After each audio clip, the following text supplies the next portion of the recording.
BNP মহাসচিব মির্জা ফখরুল ইসলাম আলমগীরের সঙ্গে বৈঠক করেছেন বাংলাদেশে নিযুক্ত রাশিয়ার রাষ্ট্রদূত আলেকজান্ডার জি খোজিন। রবিবার ৪ মে সকালে রাজধানীর গুলশানে চেয়ারপারসনের রাজনৈতিক কার্যালয়ে এই বৈঠক অনুষ্ঠিত হয়।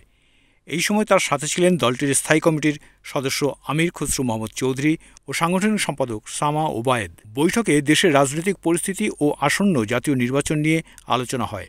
বিশেষ করে নির্বাচন কবে অনুষ্ঠিত হবে এবং তা কত দ্রুত হতে পারে সেই বিষয়ে আগ্রহ প্রকাশ করেছেন রুশ রাষ্ট্রদূত। রবিবার অনুষ্ঠিত বৈঠক শেষে এক সংবাদ সম্মেলনে এইসব তথ্য জানান বিএনপির স্থায়ী কমিটির সদস্য আমির খসরু মোহাম্মদ চৌধুরী। এক প্রশ্নের জবাবে তিনি বলেন, নির্বাচন কবে, কত তাড়াতাড়ি হবে এইটাই জানতে চায় সবাই।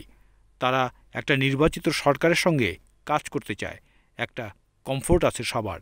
সেই জন্য সবাই অপেক্ষা করছে, শুধু একমাত্র রাশিয়াই নয়, সারা বিশ্বই তাকিয়ে আছে এই নির্বাচনের অপেক্ষায়। সবাই চাচ্ছে নির্বাচনের মাধ্যমে নির্বাচিত সরকার আসলে এই সিদ্ধান্তগুলো নিতে অনেক সহজ হবে। স্বাভাবিকভাবেই সবাই নির্বাচন ও নির্বাচিত সরকারের জন্য অপেক্ষা করছে। আমির খসরু মোহাম্মদ চৌধুরী আরও বলেন, বাংলাদেশের রাজনীতিতে এখন একটা অনিশ্চয়তা বিরাজ করছে। এই অবস্থায় আন্তর্জাতিক পক্ষগুলো অপেক্ষায় রয়েছে কখন একটা গ্রহণযোগ্য নির্বাচিত সরকার ক্ষমতায় আসে। রূপপুর পারমাণবিক বিদ্যুৎ কেন্দ্র নিয়ে আলোচনা প্রসঙ্গে আমির খসরু জানান, রাশিয়া এই প্রকল্পের দ্রুত সমাপ্তি চায়। এটি একটি বড় বিনিয়োগ এবং দুই দেশের মধ্যে দীর্ঘমেয়াদী অংশীদারিত্বের প্রতীক। তবে এই প্রকল্প ঘিরে কিছু প্রশ্ন ও বিতর্ক থাকায় সেটি অন্য একটি প্রসঙ্গ বলে উল্লেখ করেন তিনি। বৈঠকে দুই দেশের মধ্যকার দীর্ঘদিনের সম্পর্ক ও ভবিষ্যতের পারস্পরিক সহযোগিতা নিয়েও আলোচনা হয়।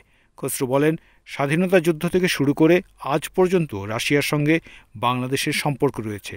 আগামী দিনে এই সম্পর্ককে কিভাবে আরও এগিয়ে নিয়ে যাওয়া যায় তা নিয়েও কথা হয়েছে। আমির খসরু বলেন, আমাদের দুই দেশের মধ্যে যে সম্পর্ক, এটাকে এগিয়ে নিয়ে যাওয়ার জন্য আগামী দিনে কি করব আমরা তা আলোচনা হয়েছে।